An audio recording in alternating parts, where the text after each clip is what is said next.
All right, sounds great. Thank you very much. Let's go ahead and do a roll for this regulations ad hoc. I call the meeting to order at 2:46. All And right. the roll. Kirsten DeSega. Here. Sarah Lar Fitzsimons. Yes. Jen Rodriguez. Here. Dr. Catherine Rowe.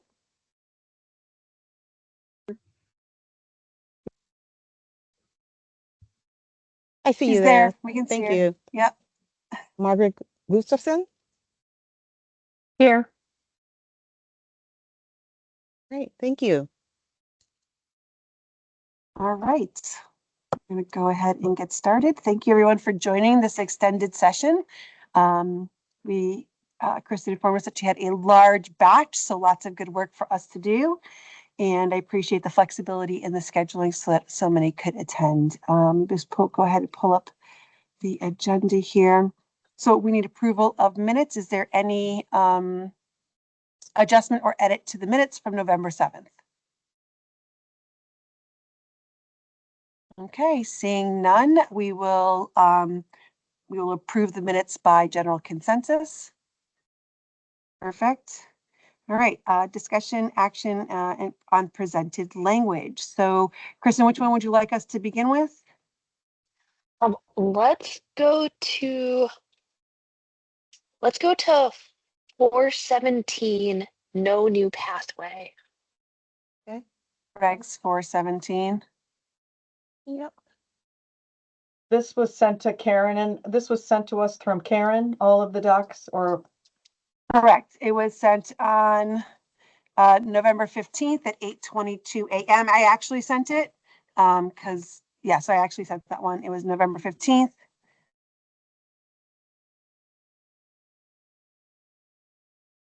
And it was, subject was regulations ad hoc materials 11/21/2025 CEBPCB. It looks like we have it up there. Okay, so the remaining regulations that we have can fall into three categories. We've got everything having to do with professional certs. We have some of the initial certs whose like graduation requirements kind of have been repealed and are now sunset. And we have a handful of miscellaneous. So I figured what we should look at today is professional, kind of getting that ironed out because that's a little bit easier in terms of bringing it up to date to statute as it currently stands. Then go into the miscellaneous, which will check off a significant number of the remaining ones. And then the problem with the initial certs is so many of them probably need input from more groups. Either like, we've had the math teachers groups come talk to us before at public comment, but if we're looking to change program regulations, then we should probably hear from more people. So with professional certification, Regulation 417 is kind of like the linchpin on how I am writing the remainder of the professional educator certificates. So in order to get a professional educator cert, you can, one, hold a standard or permanent certificate, and then upon your application, receive professional. That's like an older pathway that's for people that have these permanent certs, and by re-upping them, they now get the professional cert without having to do any extra things. Now, pathway number 2, this has, let me just make sure I'm reading the right thing.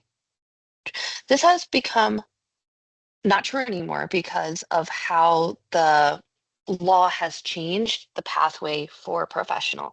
And as you remember from our last board meeting, the pathway for professional through legislation is now you have to complete 5 years, you have to complete TEAM or the Beginning Educator Induction Program, and you have to get a master's degree.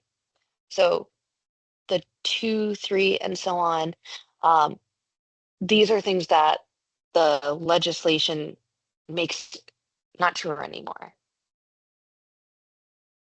So Karen, if you could scroll down a little bit, what I was thinking to do instead was to replace all the things in gray, which they go through the many years of different pathways to get to professional. That pathway 2 then is going to be what the law says. In order to get a professional educator cert, you have to serve for 50 school months, that's 2A. Complete the beginning educator induction program, that's 2B. The law currently says that you have to complete a master's degree as the pathway. Now, I wrote in a suggestion that for sections 499, 508, 513, that their coursework requirements should be different. And the reason I think that they should be different is because these are your vocational technical educators, and they were never required to get a bachelor's degree. So I think when we start to make legislative proposals, we need to make a legislative proposal that addresses the fact that these several certs, they were never required to get a bachelor's degree for their initial, and all of a sudden they're going to go up for professional and we're going to make them go get a master's degree, right? So my challenge with this when I was writing it is I was like, the law currently says they need to get a master's degree.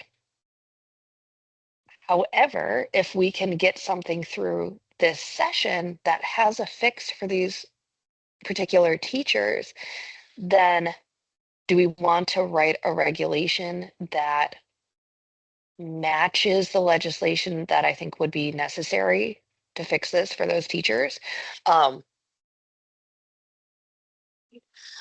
then I wanted D, the catch-all at the bottom, any subject area specific requirements, because these are things that our group should kind of start to discuss.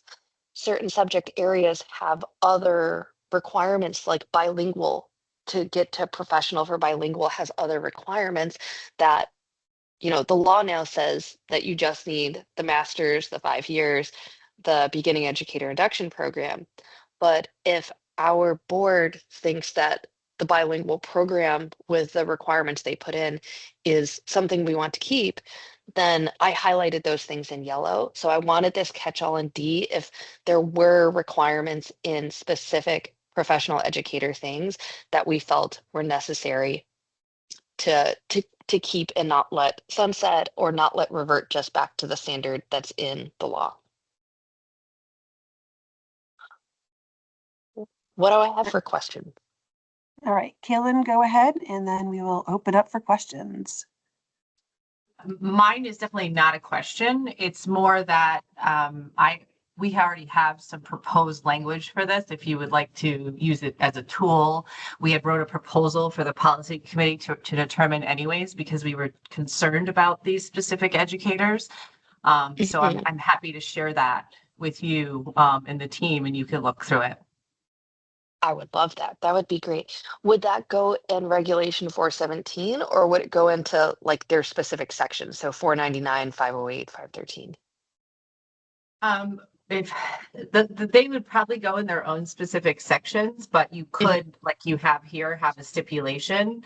And what we would probably most likely do is cite those specific regulations where you'd find that information, where there's this special stipulation for these types of educators.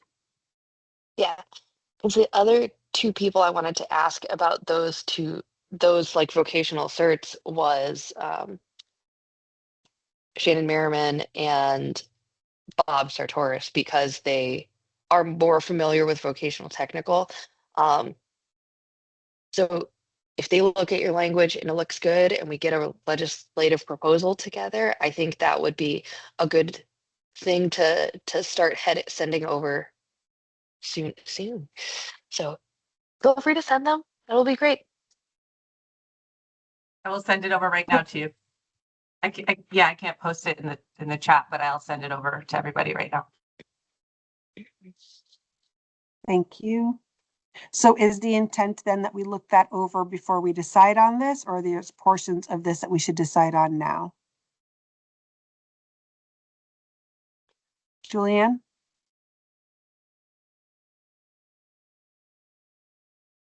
I just wanted to point out, what you have here, it already says that, has completed a master's degree except for candidates whose coursework requirements are defined in regulations. And so Mhm. if we keep that C, basically, that's things like vocational, Yes. then when we get to that section of the regs that talk about vocational, that's where you can get more specific. So I think that's a good way to have it. Just saying, you could be masters except for these areas. Right. Specifically mention the regulatory, like number, so they could go to that area. Exactly. Yeah.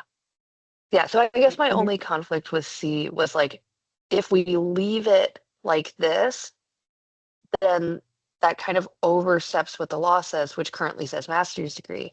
But the regulations process takes so long that, if the law gets passed this year with this legislative fix,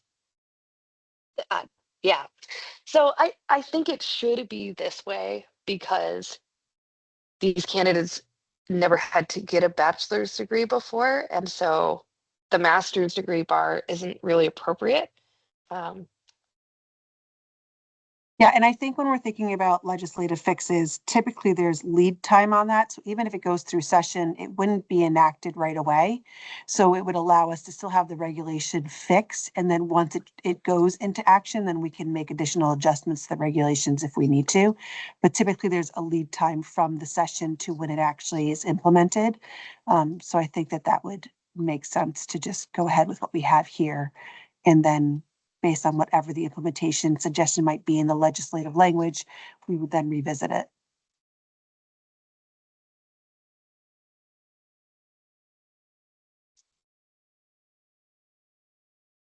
All right, are there any other questions about that section or that in particular one, or any suggestions that need to be made before we move to the next one? All right, thank you. Which should we go to next? all right, so let's go to batch 5A professional.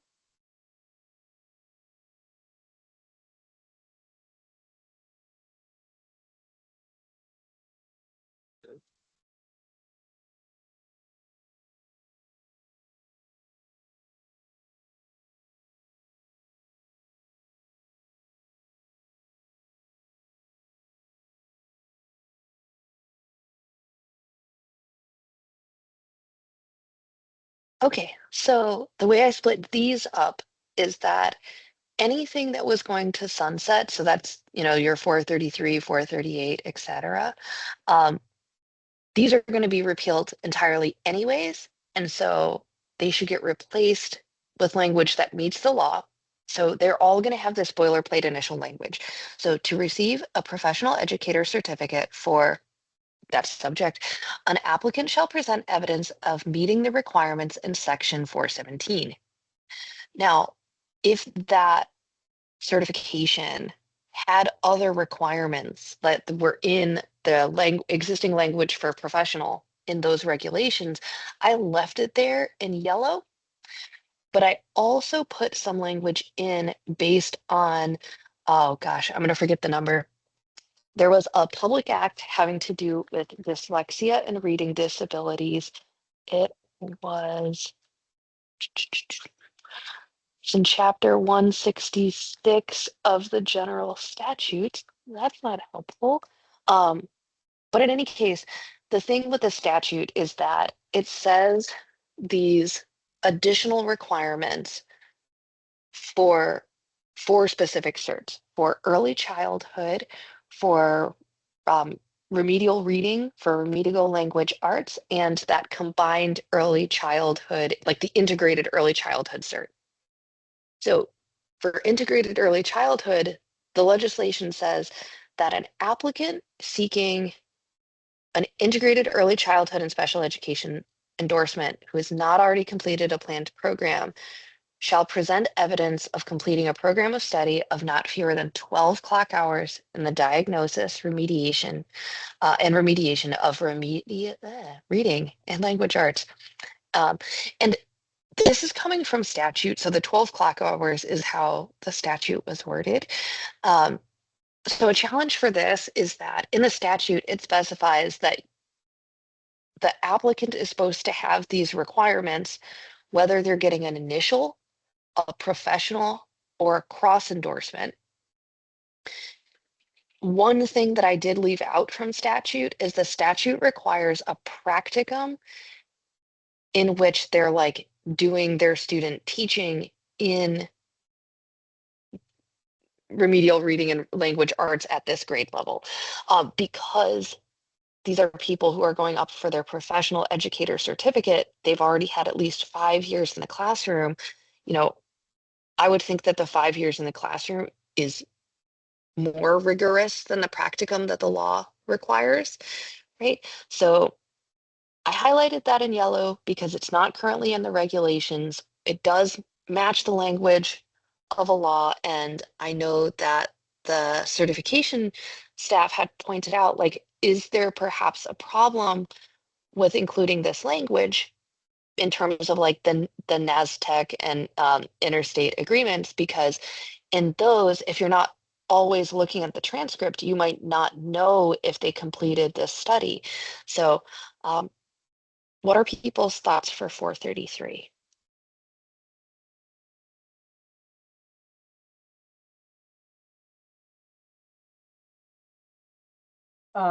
Question?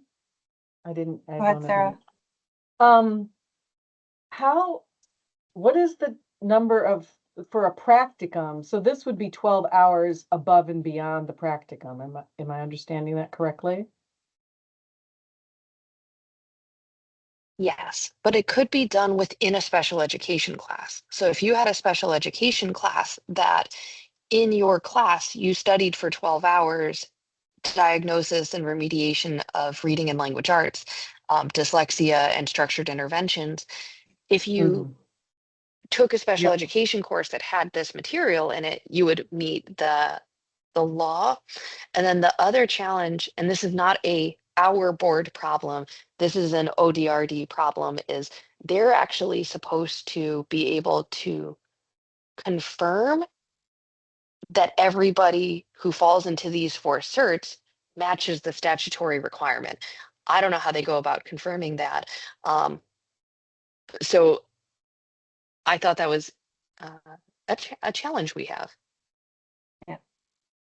Julianne, do you want to speak to any of that? And then Kaylin? And I then just Catherine. wanted to mention, so programs have adjusted, so they include this dyslexia component in their program. So that's why it says if you haven't already completed a program in that area. My concern, or something just to keep in mind, is how would we, normally this is not a class someone takes, it's usually embedded in certain courses. So if we have to identify this training having been done, how would we do that? It's not like we're going to look on a transcript and see 12 hours in dyslexia. Like how, so that's just something to keep in mind, is how would we, this person's applying for a professional, they have their master's, but I also have to identify this 12 hours. How would I do that if they haven't done a program? How would they demonstrate that? So would that be something that gets included in the program approval process to ensure that that is in there, embedded in there?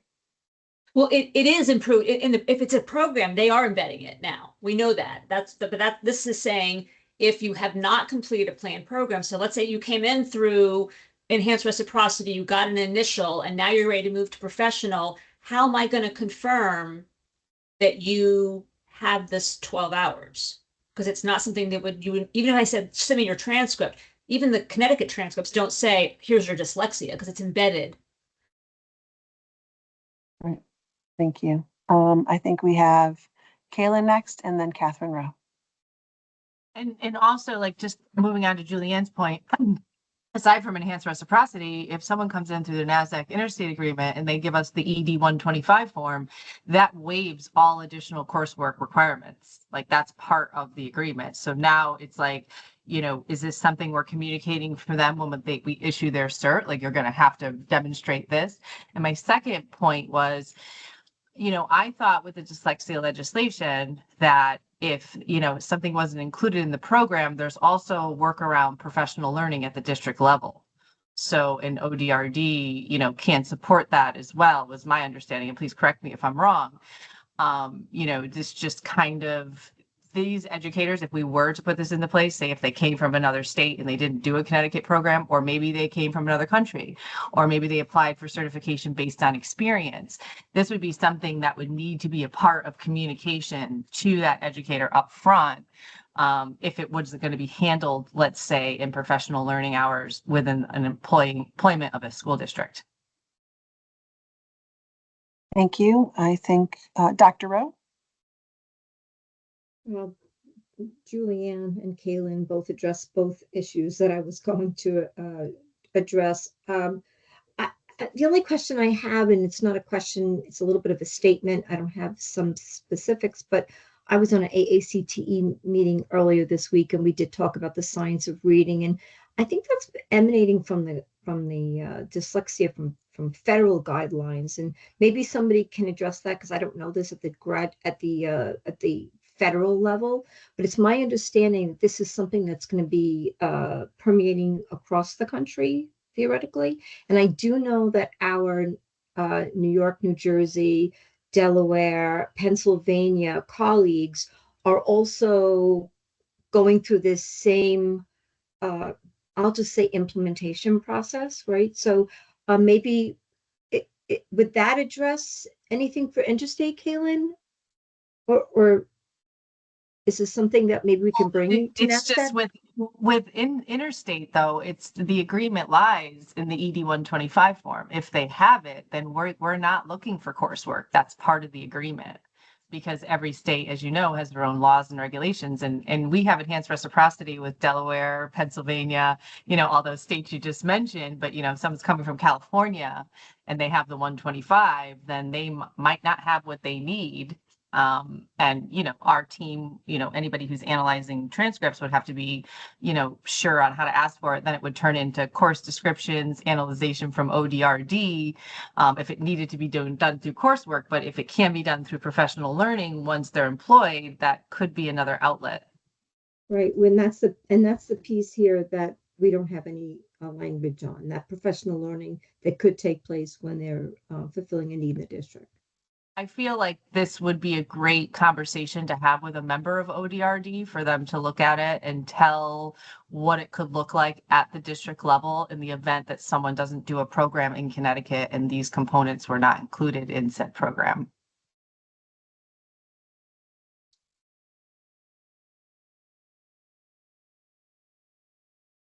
Good point.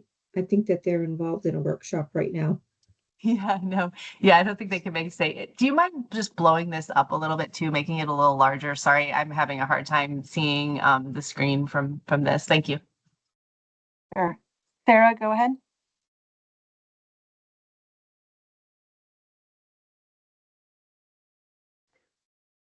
You're muted, Sarah. You're muted, Sarah.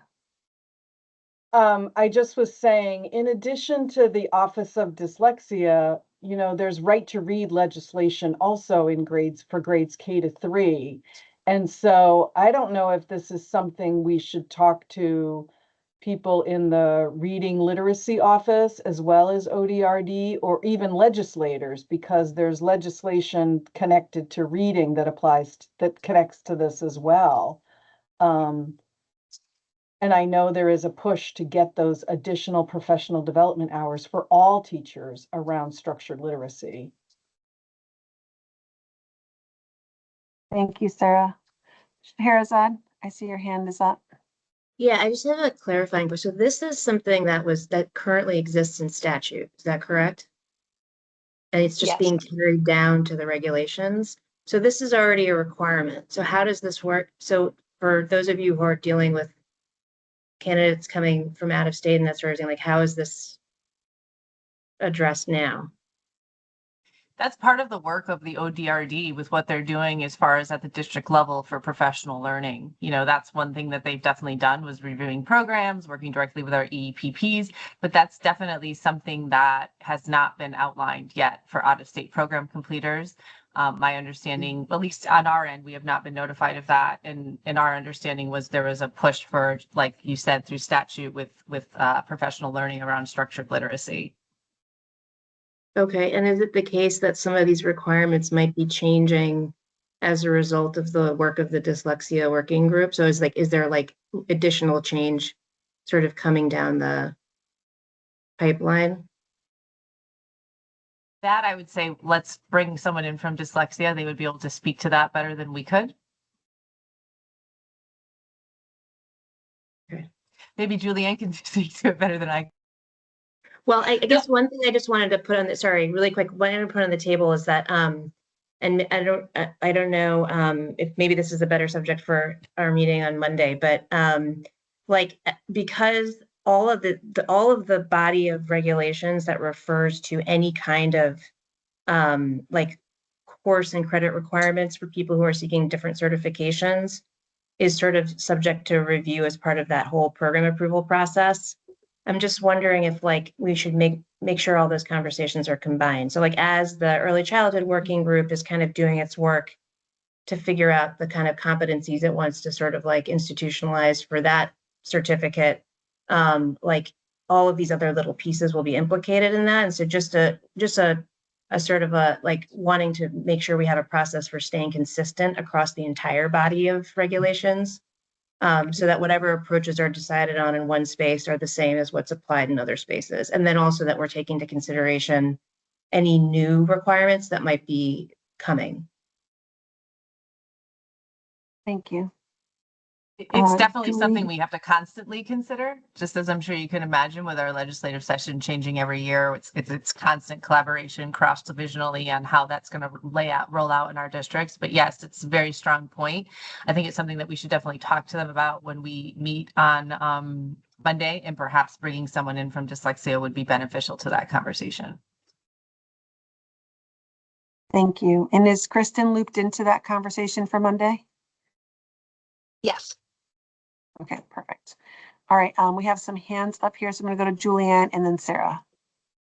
I'm just wondering if this even needs to be added to the regulations, because part of the regulations to move to professional is you need 5 years of experience in Connecticut. So if you're serving in a Connecticut school and ODRD is already ensuring that there is professional development that is addressing dyslexia and reading, I would suspect that that means that's how it's being met. Your experience, the fact that you've been working in a Connecticut district for 5 years is going to ensure that this is going to be met. Do we need to have it listed specifically out again or not? Just a thing. Thank That's you, a great Julianne. point.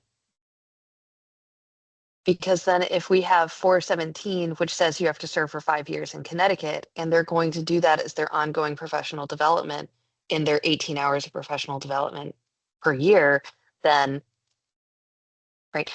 So that's why I highlighted it in yellow, is because, you know, I didn't know if this was something that needed to be added, if it needed to be added a different way. What we could do is take all the ones, the 4 that relate to the 4 certifications that have these special requirements from ODRD, put them aside and, give them to ODRD to kind of think about what this might look like for them and get some feedback from them. I agree. Sarah? I do think that's a good point about the 5 years, because I just know, and it's not, like I said, I tried to put it into the chat. The other part of the State Department of Education is the Center for Literacy Research and Reading Success too. And they've been facilitating and pushing out a lot of this PD around structured literacy for teachers. So within their 5 years, I would think that's where the connection, that's where it's happening, but we would want verification of that. All excellent points. Thank you. So it sounds like we're thinking of holding off on these until we talk to ODRD, specific to the ones that are related to ODRD, correct? Okay. All right. So do we want to move on to the next one for that conversation? Because I think that was great conversation around that. Agreed. And actually, Karen, I'm going to take over the screen share for a sec, just so you guys can kind of see my process here through all these professional certs. right, is I went through first the ones that were sunset. I made sure that in their original certification that they were looking for some amount of teaching, which we can now replace with 5 years. Completing BEST, which we obviously now complete with the beginning educator induction program. They had coursework requirements before. And then I highlighted other things. So fun fact, elementary, the regs don't actually say that you have to complete team in order to get a professional. I think that was an oversight. I think you probably have to complete the beginning educator induction program. But everything with the green checks all the way across the boards were one that I left as, always referring back to 417. So when I was going through different requirements, all the ones that are green across the board, I just left as referring back to 417 in the regulation, which means that if the process changes in the future, if there's something where, the law changes, then we update 417, the regulation, and that automatically does everything it needs to do for the remaining professional certs. I like it. So Thank you for explaining the process. it was a fun puzzle. All right. So in the rest of the professional certs then, all the ones that were green across the board, I put in this referential language. Can you only, hold on, one sec. I shared just a picture of my Google Drive, not very helpful. There you go. Let me know if I need to make this bigger. Everyone can see okay? Thank you. Okay. I did make a wording change for 443. So instead of foreign language, I changed it to world language. But all of these with no special highlights were ones that didn't have any additional requirements that were either in the regs or coming from a law or something along those lines. The first standout one then that's not coming from the dyslexia reg is that there is this existing language in the regulations regarding professional educator certificate for bilingual. So what it currently says is if you haven't completed a program, you're supposed to do 18 semester hours in bilingual education. And then if each of those semester hours of credit, it lays out like your foundations, curriculum, language acquisition and assessment, and culture and intergroup relations. So I highlighted this in yellow. I don't know if this is something we should set aside and talk to maybe a professional organization of bilingual educators. What are people's thoughts? I think Elsa would also be a good person to tap into as a world language teacher. She's on the board and she'd be able to assist in, possibly point us in the right direction of any professional organizations that we might want to touch base with on this. And I see Julianne's hand is up. I just wanted to mention, so this says for anyone who has not completed a planned program. So that means it's a cross endorsement. The cross endorsement is 18 credits, including all of these areas. So no one can get a bilingual endorsement without having a program or already having 18 credits for all these areas combined. They would already have it to get the initial. Okay. So in which case, do we not need the language in yellow at all because it's already in the cross endorsement language?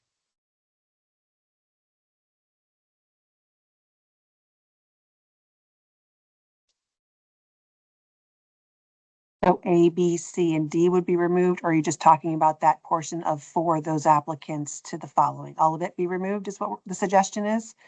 And do we put in language there? It says as stated in and referencing the reg? No, we would just remove it all.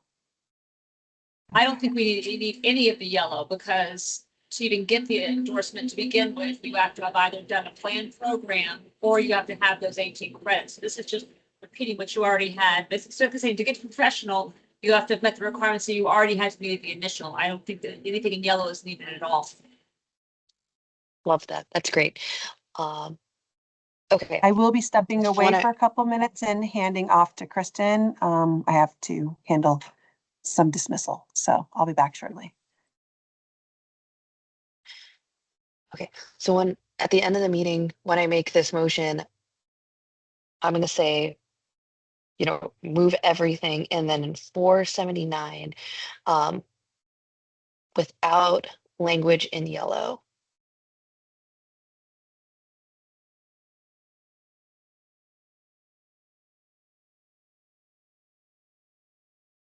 Okay. 484 is going to be a set aside because this was the language for remedial reading and remedial language arts. And for those, the law actually goes farther and says, not only do you need to complete the 12 clock hours, et cetera, in classwork, but you also have to have a satisfactory score on the reading instruction examination, which is currently Foundations of Reading. So 484 is a set aside.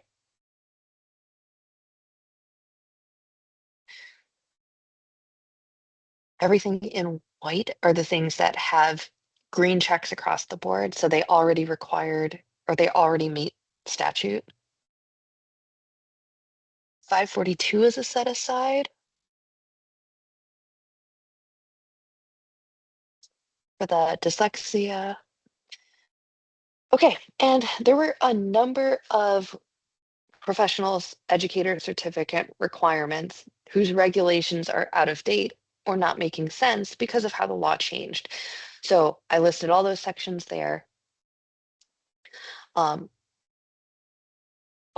because the law now dictates what the pathway to professional is, that 458 doesn't need to be changed beyond this. Okay.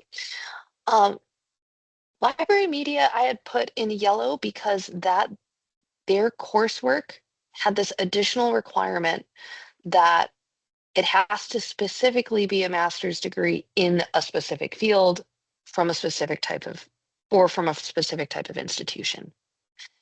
Do we know if this is something we still need or if this is something that is addressed elsewhere? What are people's thoughts on this additional requirement for library media specialists?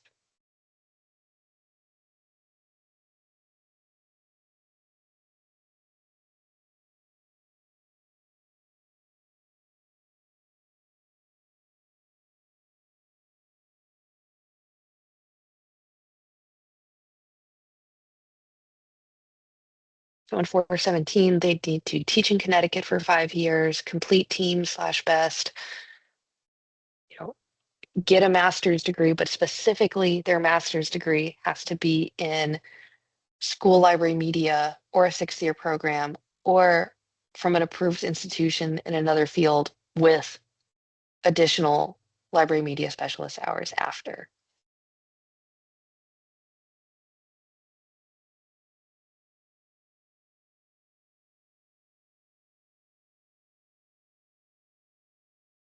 So I'll jump in. We were thinking when we read over this section that in order to get your library school media specialist, you already have to have a master's degree in library school media. And library school media is considered a teaching certification or a 6-year. They would already have to have those two components to be able to get it in the first place. So to align with Public Act 24-41, perhaps just keeping the master's requirement as a blanket requirement for that teaching endorsement wouldn't have to have this additional language written because they already have to have that to get it in the first place. Right. Now, what if they came in, what's the process for cross endorsing in library media? Can you do that? You can cross endorse for library media. And Julie, though, I don't know, it's 30 graduate credits.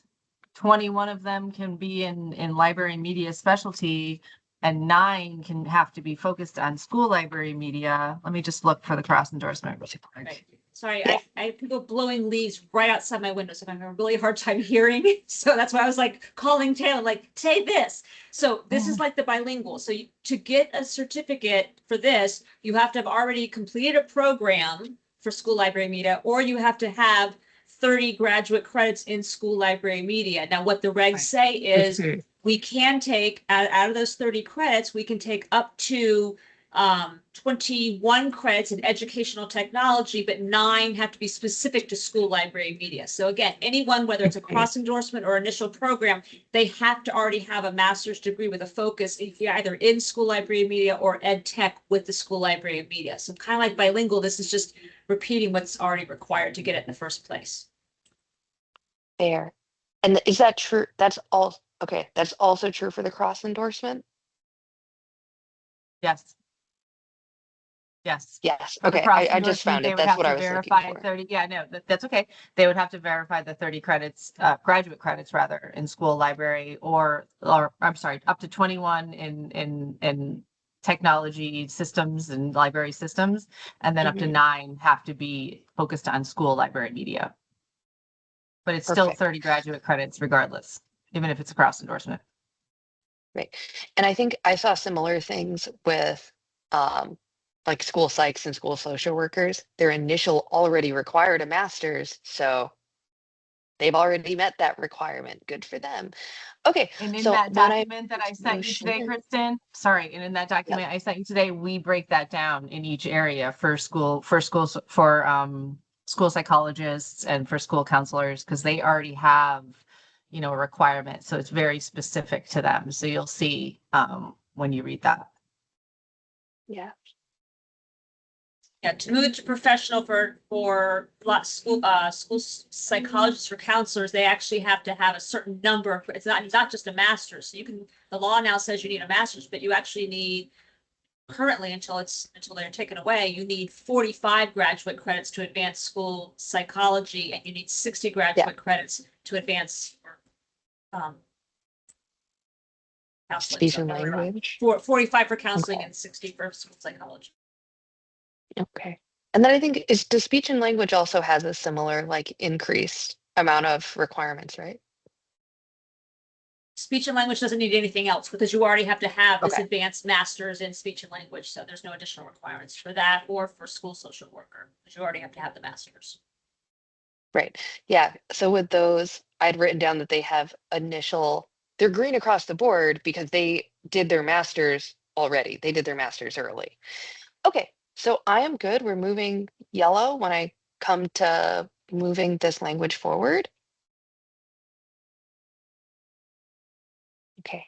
So then vocational agriculture was green across the board.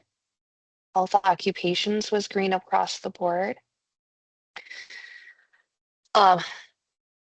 This 499 was for the trade and industrial occupations at the comprehensive high schools, which is different than if they were going to go work at a vocational high school.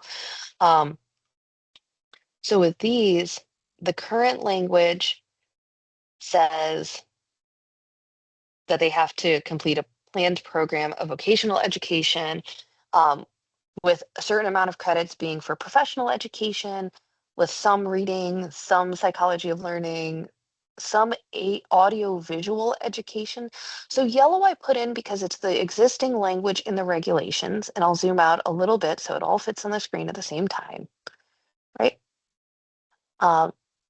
And because trade and industrial occupations didn't have to earn a bachelor's degree for their initial, I wrote them as one of those exceptions, that they don't have to get a master's degree if they do the 30 credits related to their vocational education.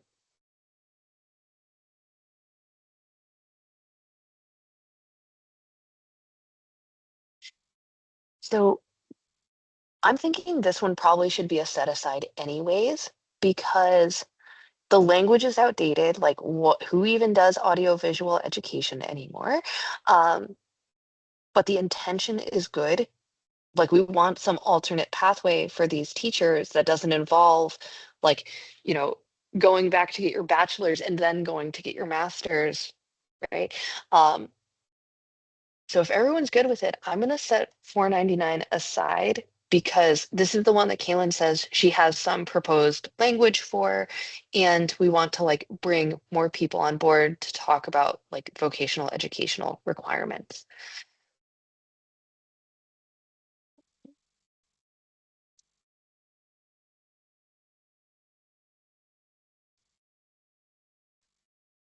Okay.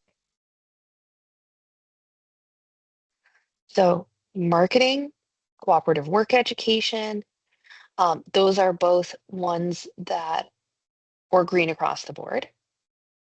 I'm going to set aside 413 for occupational subjects at vocational technical. For trade-related subjects, 518.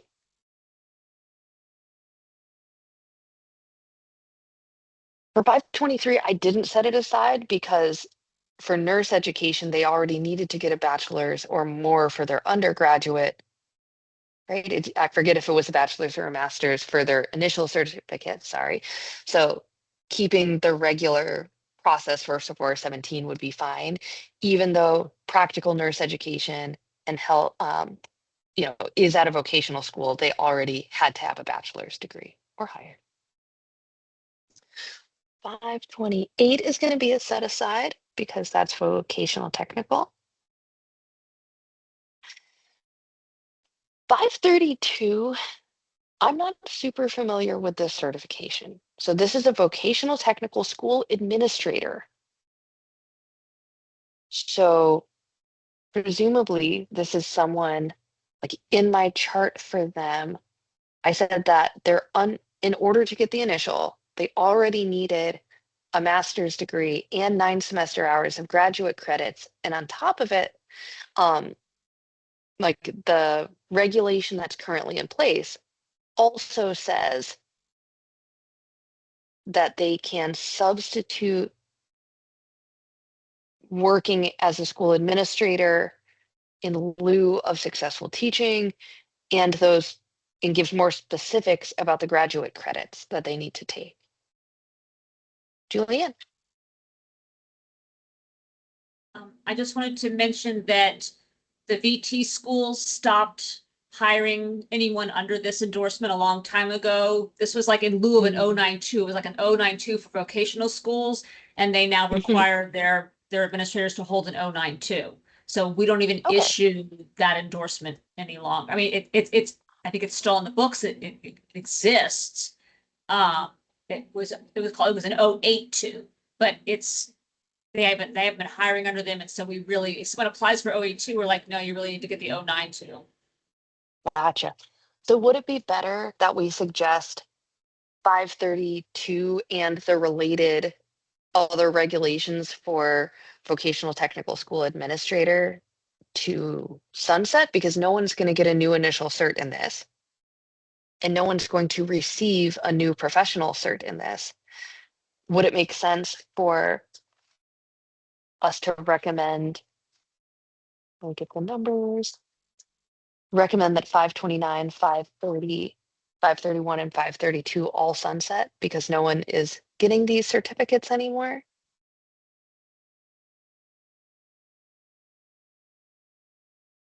Sorry, the leaf people went right in my window again, so I couldn't hear. I would say that the one about vocational administration, I think that can sunset because we don't do that anymore. What were the other ones that you were saying you might want to sunset? Oh, the 532, I think you can let that go because we don't do that anymore, but. Right. So 529, which is when required for administrator for vocational technical. 530 is the initial for vocational technical administrator. 531 is provisional, so that is already gone. And then 532 is the professional. And these numbers are in which batch are you looking at? I see 532 on the screen. But... Right. So the other ones are not in a batch, but if no one is getting this certification anymore. So they were all talking about this administrative vocational. Yes, yeah. Agreed. Okay. And so I just I just want to add that I agree with getting rid of it too, just because as Julianne she made the point about how they only hire O92s. And that's also because they also have specific teacher endorsement department heads that do kind of a lot of what this role is now that they utilize. So they have not been utilizing this. I see Margaret's hand is up. I was just wondering if there's anything else that has to happen to remove the 082 then to make it formal. Because if we're removing it here, is there any process that has to happen? Is there any expectation that this Well, goes anywhere else? the proposed sunsetting has not gone into administrative. So when we get to administrative, then that's at that point is when you would probably deal with, like right now, we were doing teaching endorsements and then, but we haven't addressed any changes about administration or special services. Those are areas that haven't been, they're not scheduled to sunset yet. Okay, I was just wondering if it had to go, up to the legislative policy review. It probably will. And whether you do it now or you do it when we open up admin, I don't know if you want to add more to your plate right now or if you want to wait till we have to open up admin at a later point in time. Good point. Thank you. Yeah. But those four would make sense to set to sunset because if no one's serving them, and we can include that in this batch that we send up, because when I make the motion, I'll make the motion that these four sunset in addition. So let me just strike this out so that when I get to it, I remember. Okay. The next few are going to be ones that were green across the board. And as we said, like speech and language pathologists, they already have a master's degree in their initial. School nurse teacher would be good with just those three requirements for professional: the serve for 5 years, complete team, get your master's degree. And on and on. School counselor already does way more. School social worker, school psychologist does more.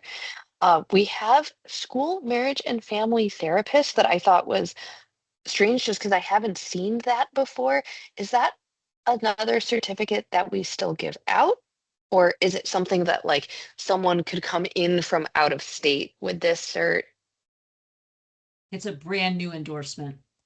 It's a brand new endorsement. Okay. It's more recent from I believe it was Commissioner Wenzel, right, Julie, who put that in back then. And there was only one program back in the day. CCSU did have a program that met all the coursework requirements, but it's very specific.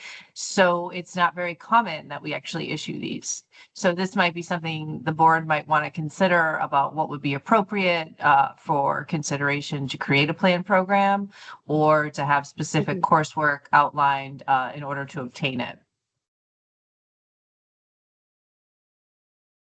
Okay.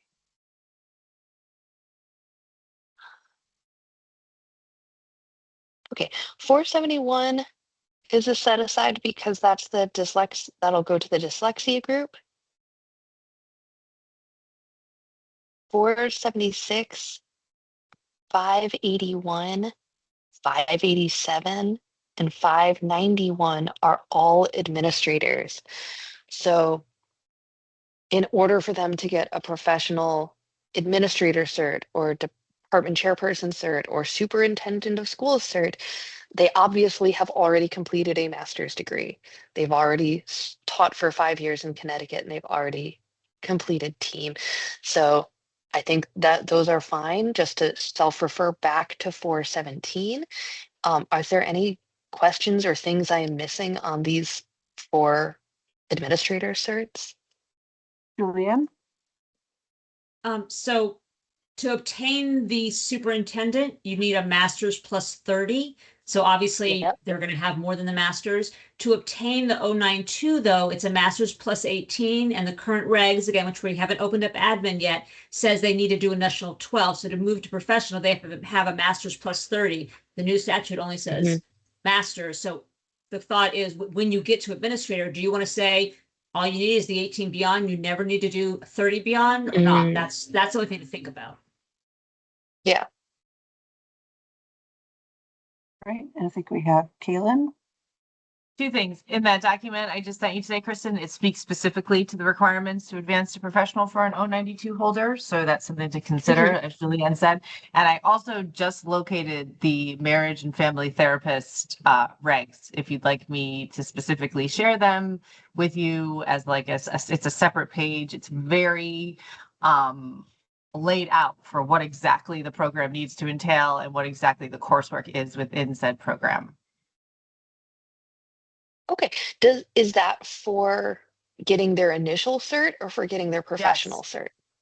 Okay, so this is just you're talking about, because I was just gonna say, like, Yeah. it's very prescribed. So I would imagine if it was professional, then they would have met all coursework requirements once they initially get it. Julie, would you agree with that?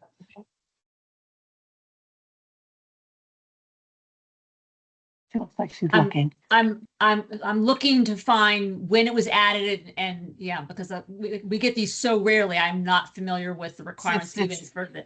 I have the requirements right in front of me right now. I found them. Does this, I'm sure there's a cert alert that talked about when we first adopted this. I'm just wondering how long have we even had this is. I would Well- say look 2017, 2018. While you're Mhm. looking, I mean, are there still programs that are offering this pathway? Not in the state of Connecticut as of right now.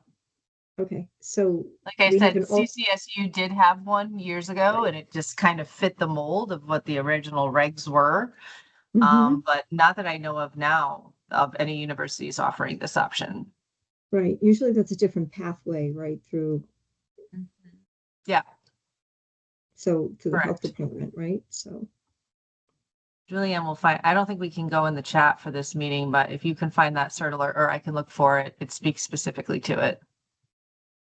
That's what I'm That would looking be- for that now. would Like, be I don't great even to remember have. what year it came about. So I'm looking for anything with the marriage and family therapist. I don't even remember when.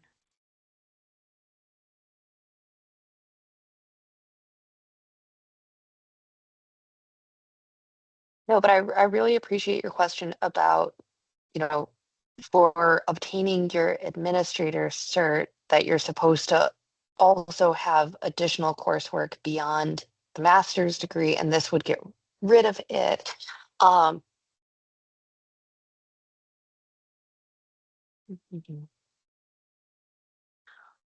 So maybe these 4, which have additional requirements beyond the master's existing in regulations right now, maybe these 4 are also set aside. That way we can make sure that if we wanted to, for instance, require that a superintendent does this much coursework beyond the master's degree, that we get it into the regulations or keep it in the regulation.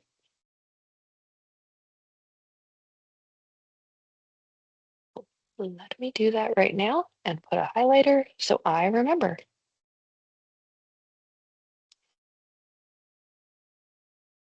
Okay, because we're almost done with professional certs anyways. So the last 3 are high school credit diploma, external diploma and non-credit mandated programs, and TESOL, teaching English to non-English speaking adults.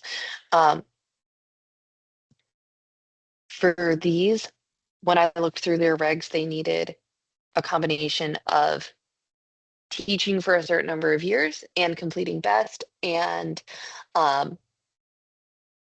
having coursework. So I felt it was appropriate to replace those regulations with this referring back to 417 language.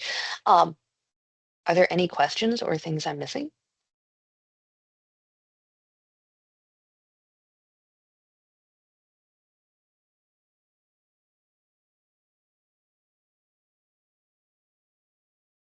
Julianne?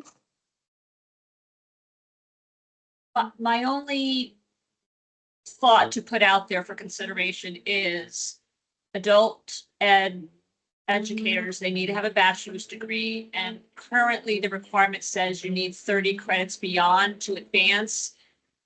Do you want these individuals who are adult educators and who aren't working very many hours and aren't getting paid very much, do we really want to require them to have a master's? Or do we want to consider that this would be another exception that says maybe it's just 30 credits beyond and maybe it could, you know, it could be Mhm. undergraduate or a graduate. That's just food for thought to however you want to handle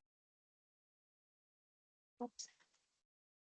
And that's for, is that for 596, 601, or 606? Right?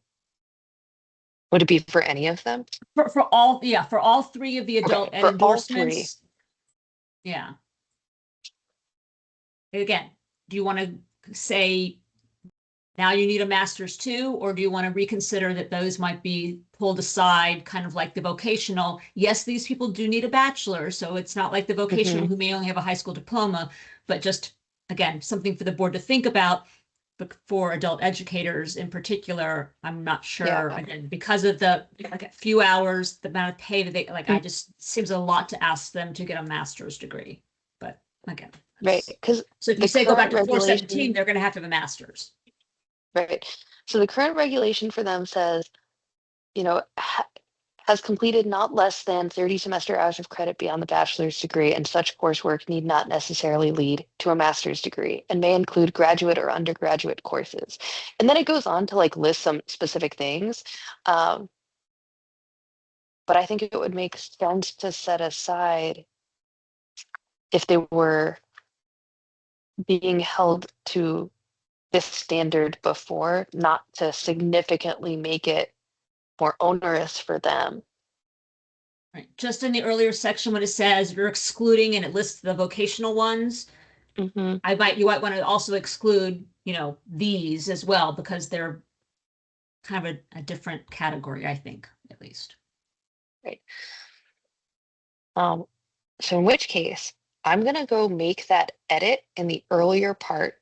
Sorry to do this live, and then I'll still set it aside because we would want to have like substitute language to put in for the regulation.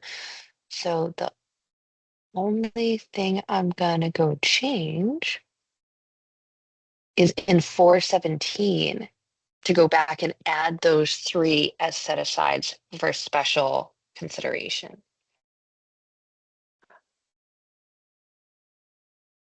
Okay, so I think it might make sense to do both of these things together then. So let's go back to 417, make the edit and move that. Then go back into 5A and move everything now that we have it together.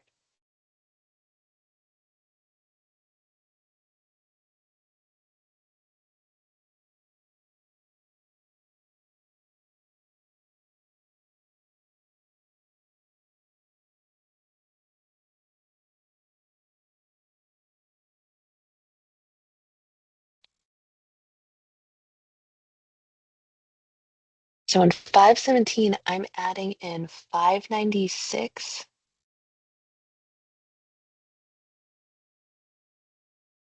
601, and 606. And sometime when I'm not live in a meeting, I'll go edit those so that the words come up correctly. Do I have any questions on 417 as it's written right now?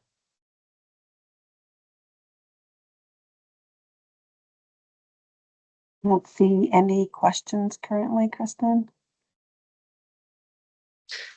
All right, in which case, I'd like to move Regulation 417 forward to the certification board with the edits made in yellow. Do we have a second?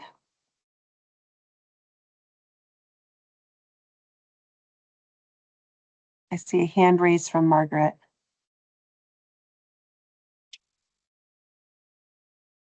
Sorry, second, my Teams is just not happy today. No worries. All right, any discussion? All right, seeing none, we will do a vote really quickly. All right, Jen Rodriguez, yes. Kristen, Yes. Margaret, Yes. Sarah,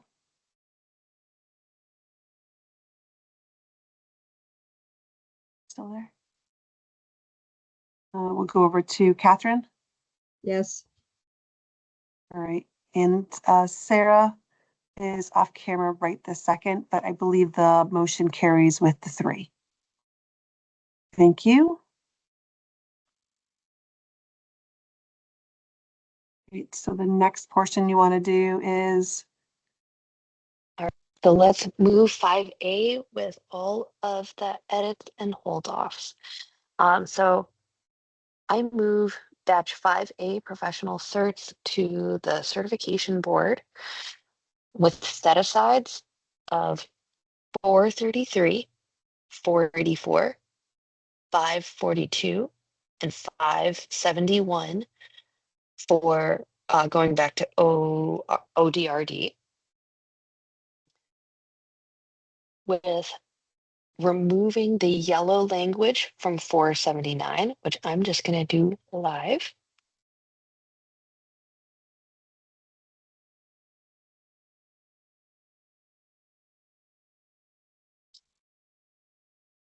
With a set aside for 463 for school library. With set asides 499, 513, 528, and 518 for vocational.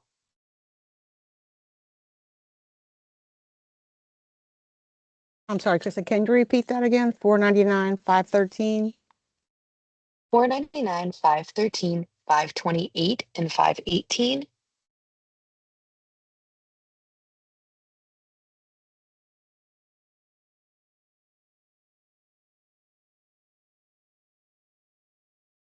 With the removal of 532 and the sunset of 529 through 532.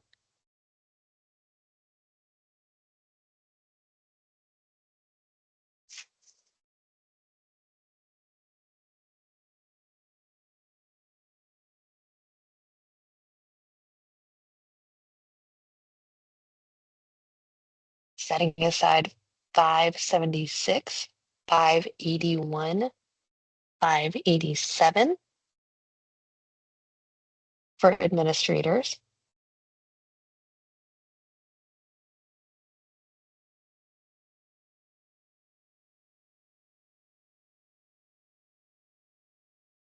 And setting aside 596, 601, and 606 for professional, for teachers in adult ed.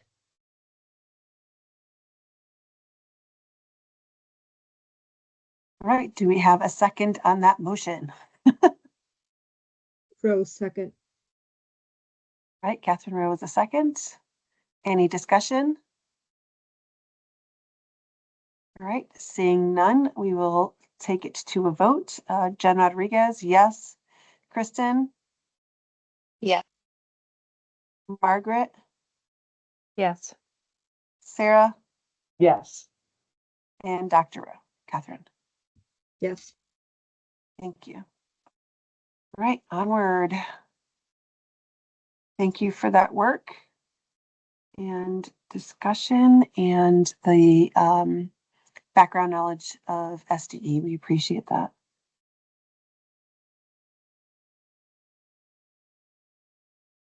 Right, which brings we me to still the have- line with 30. Go. Okay, so I'm sharing on our screen 5B, the miscellaneous certs. So as I said, the 3 remaining categories were initial certs, professional certs, and miscellaneous. And so I figured if we could get through the miscellaneous ones today, then we could focus on fixing the remainder of the professional certs and then tackling like the big initial cert elephant in the room. So These are going back to the beginning of the regulations, and they're kind of set up to do like general conditions first and then go into like all these special authorizations, cross endorsements, and then finally like the different areas of certificates. So 405 was assessment requirement exceptions.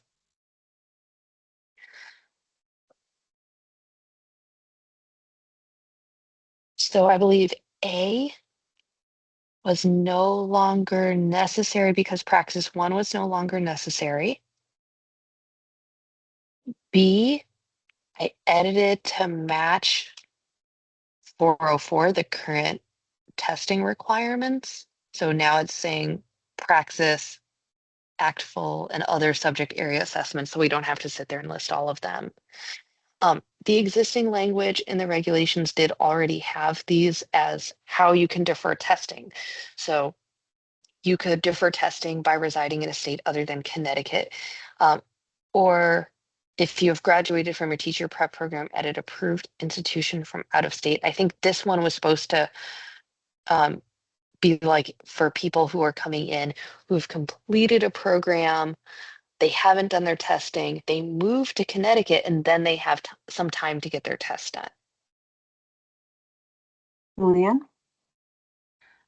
I believe, and Kaylin, see if you remember, that there was language in here about if you resided in another state or I lived in the year, but I think that was removed at some point. I'm not sure why it matters where you lived Mm. to why what that had anything to do with your eligibility to defer testing. Do you recall what I'm talking about? No, that might have been before my time. I've never heard anything of it. It was just if you came from another state and you weren't, like in this case, didn't have enhanced reciprocity, didn't have 30 full months of successful service under a valid certificate, or didn't take a comparable test, regardless of where you lived, you would have 3 years to take and pass our tests under a valid certificate. Regardless of the state. This is that. Yeah, this is the old language. So it still says, you know, you resided in a state other than Connecticut.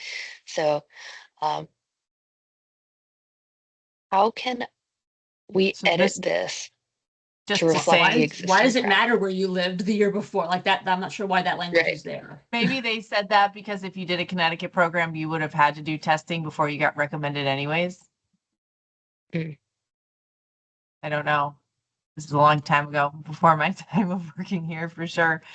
Well, because the thing is, the rest of it says, has resided in a state other than the Connecticut and holds current teacher certification in a state other than Connecticut. So could we just get rid of the first sentence and say you hold teacher certification, a current teacher certification in a state other than Connecticut, you completed at least 10 months of successful teaching, right?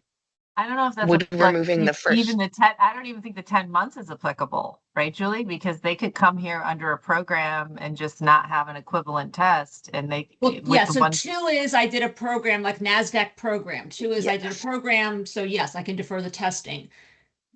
yes. But if you hold a certificate, you didn't have a certificate, you didn't do a program, but somehow you had a certificate in Montana Right. and you come in, why can't you defer the tests regardless of I whether or not you ever served it in the other state? I honestly just think like it's kind of redundant in a way. Mhm. In that I think this is just trying to say that you haven't met Connecticut tests. Yes. Is all. Yeah, is because all if you it's came trying to in for the say. transcript pathway and you said, okay, I didn't do a program, but I had 20 months and I did everything, those people can already defer the testing. So I'm just not, Yeah. seems We outdated. should probably get rid of the provisional in this case for this particular one because moving forward, we won't be issuing those anymore. We can just leave this as initial for the time being, for now, without a provisional. I just don't know if that additional Yeah. language is required.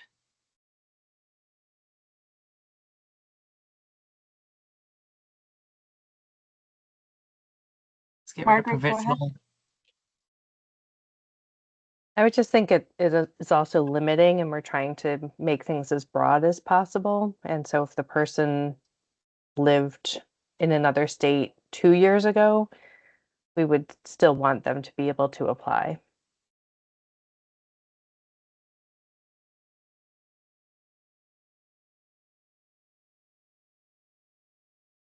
Making that suggestion about changing provisional.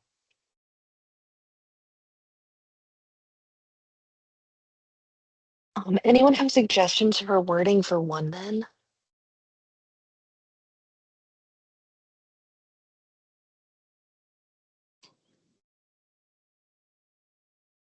What do we want it to address specifically? What do we want one to speak to? So this is Catherine. Do you want me to raise my hand or can I just? No, you're good, Catherine. Go ahead. I'm looking at this and I think it's well intended, but I heard someone on the call say it seems somewhat outdated. And I do wonder if someone also said, if you go through a program, let's say, I don't know, Oklahoma, and you have a teacher certification, but it might not necessarily have been a 4-year program, would then you also be able to teach in the state of Connecticut? I'm wondering if this one we could put this out to pasture. I'm not sure. I think we have other pathways. This is basically saying they're going to defer their testing. That's about it. And with the other Exactly. pathways I that we agree. I think have- 1 and 2 can just disappear. You can say if a non-renewal can be issued if you meet the requirements for an initial certificate, excluding testing, period. I don't think you need to say there is no if to get rid of 1 and 2 completely. Agreed. Right. So I'm going to go make those edits right now.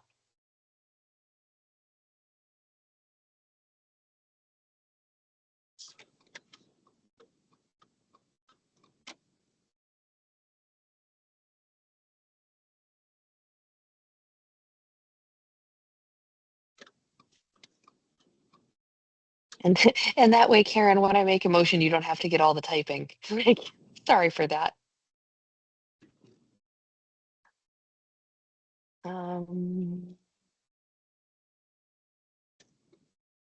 There we go. Okay, does that read better, more inclusive, broader? So a non-renewable interim educator certificate valid until the beginning of the subsequent school year, the school year in which it was issued, shall be issued to any person who meets the specific requirements for initial educator certificate, excluding the completion of praxis, ACTFL, or other subject area assessments as appropriate.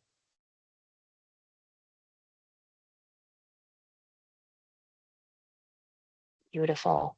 Can I throw out one more thing? Mhm. It says valid until the beginning of the school year, like a non-renewable interim certificate is valid for 3 years. Why are we saying valid until the beginning of the next school year? Because it used to be a 1 year And now deferral of testing, and now it's 3 years. is it, okay, so it's 3 years, it's not 3 1-year renewables? No, testing got Okay. already changed in statute from a 1 year deferral to a 3 year deferral. So if anything, I think it should say a non-renewable interim certificate shall be issued to any person who meets the specific requirements for an initial certificate, excluding successful completion of testing. Mhm. I don't So think you need to take say out anything. Leave out the valid through the next comma. I don't, because that's making it sound like it's that 1 year again. 1 year's gone. Right. Better? A non-renewable interim educator certificate shall be issued to any person who meets the specific requirements for an initial educator certificate, excluding successful completion of praxis, ACTFL, or other subject area assessment as appropriate.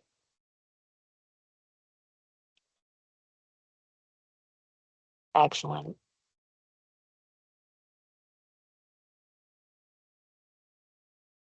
Right, I took out C because praxis 1 is no longer required in that way. B, I highlighted in yellow because I'm not super sure why like what the point of that original regulation was. And so I don't know the necessity of keeping it now, but I'd like more information on it if anyone knows a ton about this.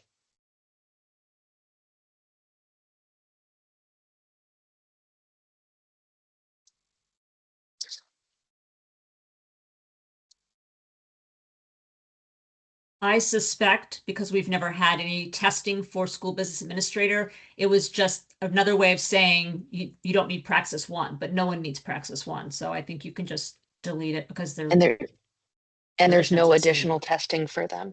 Cool. None, never has been. Mm-mm. Cool. So I will just make this also gray, which means there's no need for an A. And I'll If go you fix only all the make colors the and regs go from whatnot later. 144 pages to like 90, it'll be amazing. By the time you're all done. I think we can. I'm excited. Like it used to be tiny little booklet. We want it to be tiny again.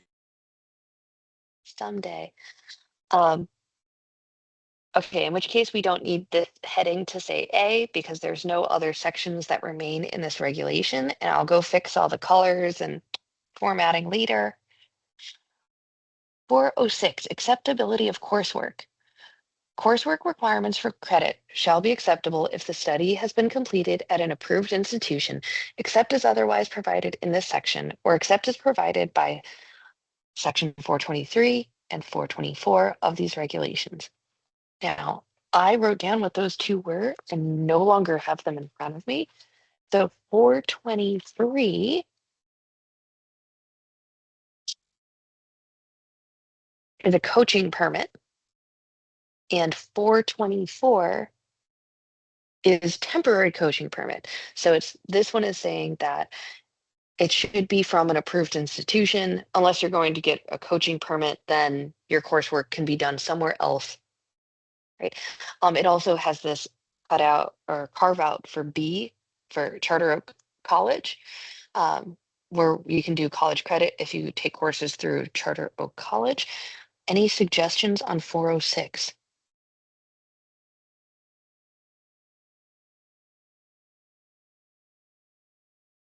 Margaret, go ahead. Is there a reason we need to keep that piece about Charter Oak? Seems like a weird hanging chad.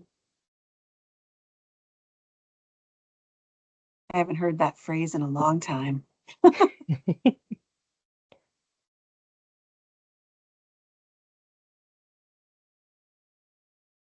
So you're talking about 423 then, Margaret? Or which one are you talking about? I was talking about B, 406B. how it's specific to Charter Oak State College. I don't know why it would be specifically called out unless it has to do with the specific regulatory authority given to Charter Oak to be in existence, but it just seems odd. This is Lauren, and I Lauren? apologize. I'm driving, so I don't know how to raise my hand. But I would agree with Drive safe. Margaret that it doesn't need to be specifically named because Charter Oak is part of the same state university system at this point that Central, Eastern, Western, and Southern are. So it's possible that like in the early 90s, whenever that was written, it existed as some other entity, but it's part of the same public university structure that the community colleges, the 4 CSUs are. And it's, I think, technically now Charter Oak State University. So it does seem like a holdover to name it differently, because I think it was from back in the day where they were the one institution that could award credit based on like things called CLEP exams and all of that. But I agree with Margaret that it seems weird to name just one institution. And you just probably want to keep language that is like from a regionally accredited institution, because it says the word approved, but like CSTE doesn't approve out of state institutions. So, but I'll let Kaylin or Jillian speak to that part. And I apologize for just interrupting and not raising my hand, but I don't know how to do it while I'm driving. No, understood. I was going to ask you what your I was going to ask you what your thoughts were as well. So thank you for doing that. Okay. Yep. I agree with Lauren, and I think that's what it was, because now that I think about it, Charter Oak was like the place where people went to take CLEPs. And if you could do that, that replaces a course with a test. And so, you know, you need the credit awarded to a graduate, official transcript. And at the time, they might not have had the same accreditation, but they do now. So They it's would not award credit necessary. for a CLEP and yeah. Exactly. Yeah, we'll accept Another CLEPs from blast. anyone. Sorry? Another blast from the past, clap. Yeah, there it is. Just outdated language. Yep. And I think, Kristen, we would want regionally accredited higher education institution. Believe it or not, there is a very big difference, and it causes problems. That looks great. Any other things on 406? Okay, so 412.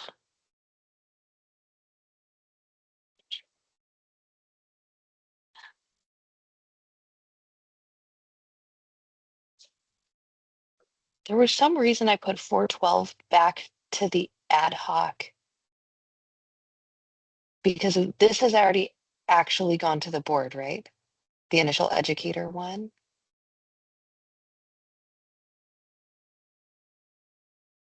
Just to believe review, 412 you is updated some of the language, so instead of best, but this kind of corresponds with the reissuance too, that talks what it about was. initial and how do you get extensions, and we need Yeah. to align a lot of stuff with that, so.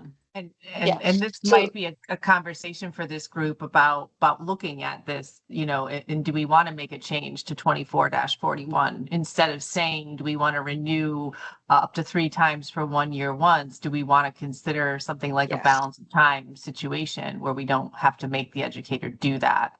And that's a bigger Right. conversation, but I think it's a good conversation for when we discuss reissuance regs at a future ad hoc meeting. Yeah. Catherine, go ahead. Thanks, Kaylin.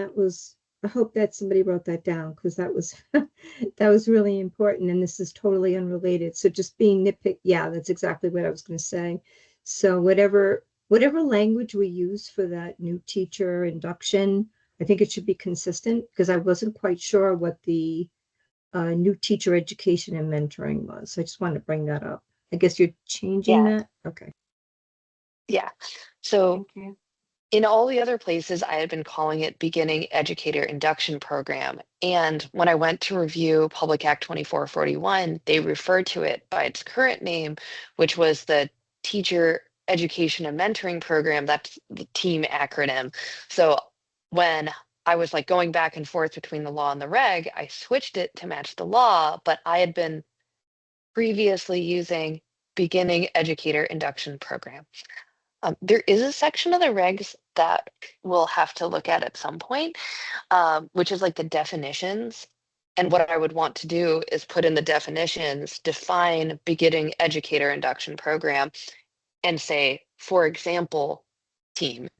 And if that ever changed in the future, team would still be covered.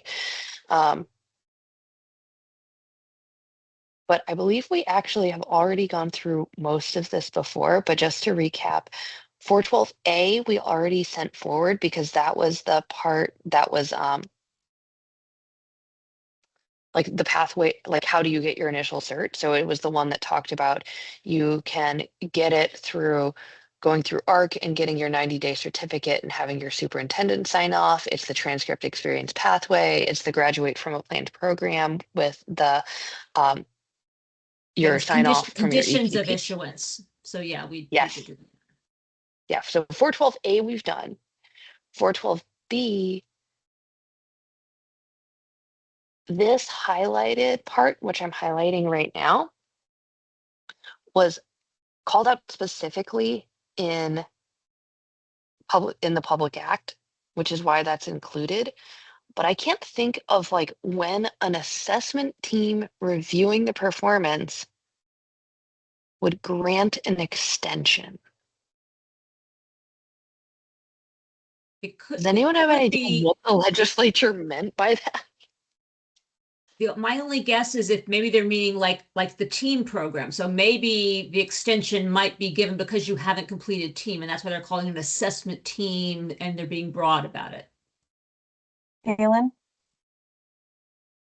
Julianne, that's exactly what that is. So when, especially with BEST, and this is when this was written, and now with team, what would happen is, you know, you had 3 years to do it, but that's when our initial was 3 years. So say they got their job, maybe their 3rd year that their certificate was valid, right? They could then, the district and the educator could petition for what was called a balance of time to complete BEST, or in our case now, team. And what we would do is we would calculate, we'd look at the 3 years that the cert was active, we look at how long they were working, and we would be able to issue them a shorter certificate than 3 years to line up with what their team deadline date would be based on how long they've been working. But now that we have a 10-year initial, it's going to be different, you know, and we actually now had to take a step back and look at how we're evaluating for team. It's definitely part of a bigger conversation. And again, I think when we talk about reissuance, that could really, you know, feed into that a little bit more. We have we're trying to get time on the calendar next week with our team colleagues to talk about what that could look like. But now that we have a 10-year initial, I don't know. You know, if we get into a conversation about balance of time when all is said and done, instead of doing those 3-year renewals, that could be a part of what you could put here. But right now, they really don't need an extension other than 10 years, you know, to complete team, because technically they're supposed to complete it in their first 3 years of employment. So that's what I think that this is, well, you know, when we had a 3-year initial, but we don't anymore. So the language should really be catered around, you know, this 10-year initial, and then look at perhaps what a balance of time could look like, but that would require changes to the Public Act. So it's really part of a bigger conversation. I don't think we'll get to it today. There probably should be some brainstorming around it first to how we would rewrite that thoughtfully to align with the 10-year initial. Right. And since so the red was in the Public Act, but since the law supersedes the regulations anyways, we could take out the red highlighted language, leave it as just that statement 1, that it may be extended for 1 year upon a finding of good cause by the commissioner and based upon this request by the employing agent, and just leave red out. We could, but it's also important to note, like a district could also request, hey, give them more than 3 years. There were extenuating circumstances. That's something we do in-house for team, that kind of thing. And it is part of a committee that we all evaluate what's going on with the educator. I'm one of 4 people that are on it. It's just that law was kind of written in a way that might not take extenuating circumstances into place. But to align with current statute, it would, if we were to have that in place, it would have to be written that way. Julianne, let me know your thoughts, but that's what I'm thinking. Unless we make changes to, like, considering balance of time versus up to 3 renewals for a year at a time. I think when that law was written with Public Act, they were more considering the master's component and not the team component, because team technically happens so early on at the beginning for the first 3 years of the initial. So, but if we're following the law, then it would stay this way. Yes.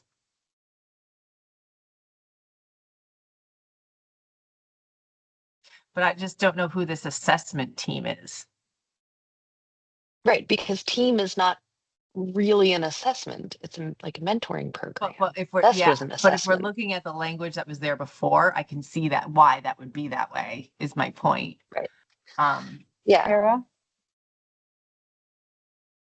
I'm just wondering if we should get clarification that it's not somehow related to Praxis or any of the other assessments people are required to take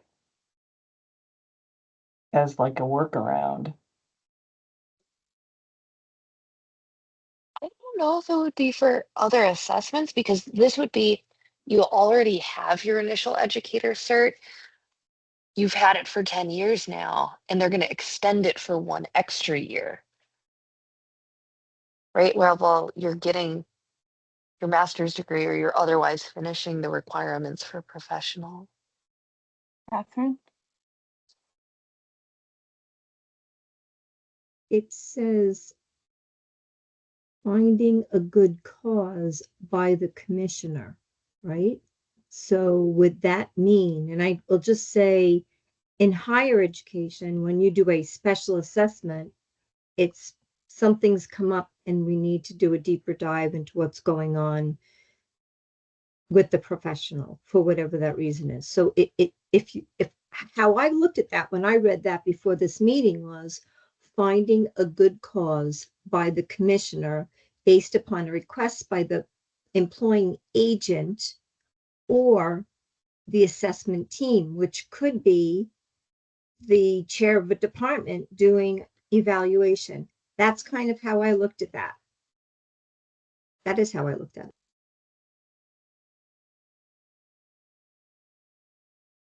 Was there any I language think change that needs to happen? I think that getting back to Sarah's point, an operational definition of what do we mean by assessment team is warranted. We'll add that as one of the definitions that we need to add in. Right. I think I think I would want some clarity from like the education committee of what they meant by this, because this was language they, I think, added in the public act. So what, they must have had some reason that they wanted to do this, and I just don't understand what that reason would be.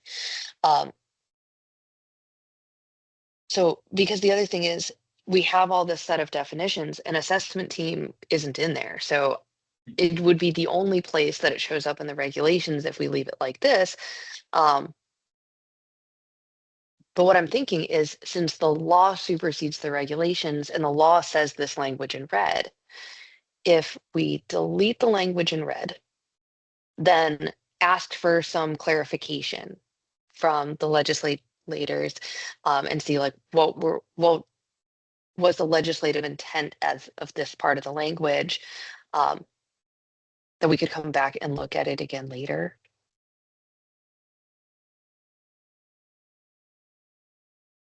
Margaret? If I had to guess, it was team. Sorry, I didn't mean to to speak, or best at the time. If someone didn't finish within the 3 years, that would be my best guess as far as assessment team, because that would have been held by the CSDE. I'm Thank just you. wondering if there are Margaret? any other places where there's a commissioner override function, because I think we want to be really consistent and, define those super clearly so that it doesn't become something that gets taken advantage of, right? We want things to have a solid process, and not to be abused. Helen? Thank you, Margaret. And I also think that with commissioner, and we should say or commissioner's designee, because in that case, once we create these systems in the agency, we'll have staff dedicated to those areas, then that would be considered their designee, her designee, or he. Yeah, and All right. and there are Kristen? other places and there are other places in the regulations, and I think they're coming up in a few minutes, where it refers to the commissioner, and sometimes it refers to both commissioner and commissioner's designee, but there are some other places where there are like overrides or allowing to like reissue or renew or delay some requirement for a good cause. It is 4:25, so this may be a good time to pause and make a motion on portions of this and discuss when the next meeting is and what the duration of that meeting might be. Great. In which case, I move regulations 405 and 406 to the certification board. We have a Second. second on that? So that was Second. Catherine Rowe with a second. All right, any discussion?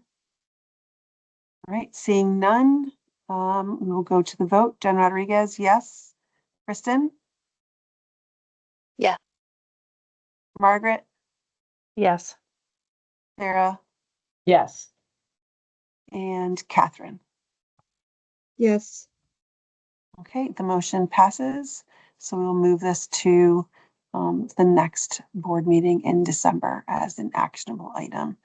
Thank you. Do we have any public participation at this time? Karen, that came in that I just need to note for a virtual meeting? None? None, not this time. So our next meeting would be December 5th.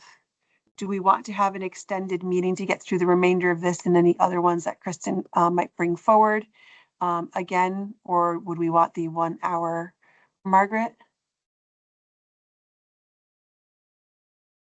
Oh, I'm just checking the calendar because I think that that is a conflict for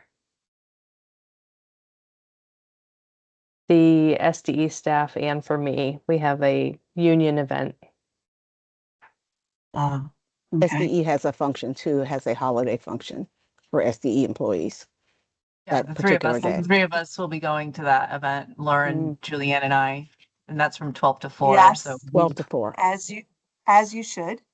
I'll be Do going we want to to. schedule it on a different day? Would Thursday work better, the 4th? I I see already have Catherine a, shaking her I head. already have a teacher apprenticeship meeting that day. Okay. We can move it to the 12th if need be. That would give us an additional week. December 12th, would that work for everybody? So we will change the December 5th to a December 12th meeting. Do we want to have a 2:45 start again to 4:30? That's fine. That work. Great. So 2:45 to 4:30. All right. I don't think we need a motion for that as an ad hoc. I think that because we don't have like a regular calendar, we just need to notify the board and the public when we have it beforehand. So we'll move that December 5th to December 12th, 2:45 to 4:30 virtual meeting. And we will continue the work of what is already here. And then any additional regulations that might come forward. Julianne? I'm just noticing one other thing about the deferral of testing. I know we've already like moved forward, but it's occurring to me. So that the section about the reside in another state, that was removed in 2018. It was Public Act 1851. So I did find that. But what I'm wondering though is if we get rid of both 1 and 2, then what that is saying now is you can, if you've met all requirements except for testing, even if it's a Connecticut program, you can get you can defer the testing. So maybe we do want to keep if you've graduated or exclude Connecticut program people, or reconsider, like, do we want to be able to say, yes, Connecticut can recommend people and defer testing? I don't know, but that's why that breakout was there. It said if you did a program in another state or you met some other criteria, it was basically preventing someone who went to a Connecticut program and did everything except testing from getting that deferral of testing.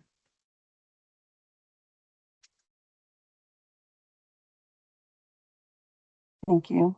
Kristen? So since we've already kind of like approved it, would we be able to continue that discussion at the board meeting in December, the regular full board meeting? And that way, when we bring it up, I'll highlight that section in yellow and say like, we brought this up at the very end of the ad hoc. This is worth a bigger discussion because, maybe the board wants to have people who graduate from Connecticut EPPs to have this, extra deferral of testing time, and maybe we don't. But that way we get the discussion and get it fixed before it goes any farther. Would that work? I think so. Yeah. Thank you for highlighting that so that we can have that discussion at the board meeting. All right. It is 4:30. Oops, sorry, Kristen, go ahead. Oh, and I was going to say that you guys had at the last board meeting set aside for me to look at the special ed 36 clock hours and some of the like non-inclusive language that they had listed in, I want to say 412. I do have that done, but because it wasn't done until yesterday, what I'll do is I'll send you that as a separate document, but that would be, Jen, do you think that would be fine to just bring to the full certification board? That way it doesn't need to go back to the ad hoc. I think it would be fine to make updates based on the conversations that happened at the last meeting. I think that Mhm. because we're so crunched for time and moving things forward, unless anybody on the board, on the ad hoc here thinks otherwise, I wouldn't have any concern with moving that forward because it already went to the board. Right. So does anyone have concerns about continuing that conversation at the board level as opposed to bringing it back to the ad hoc? I think Doesn't that's look fine. like it's, okay. So I think we're okay there. Awesome. All right. Seeing nothing else and hearing nothing else at this time, we're going to go ahead and take a motion to adjourn. Motion to moved. adjourn. All Second. right, so moved. Thank you. Unmuting guest, verify their identity. Okay, I'm sorry, I'm getting a weird error from Teams on my screen right now. My apologies. I'm going to say by general consensus, we have adjourned. Thank you so much for your hard work. Enjoy the weekend and happy Thanksgiving to everyone. We'll see you at the next board Yes. meeting. Happy Thanksgiving, everyone. Happy Take care. Thanksgiving. Thank you. Happy Thanksgiving. Have a great weekend. Take Bye. care. You too. Bye-bye. Bye. Thank you, April.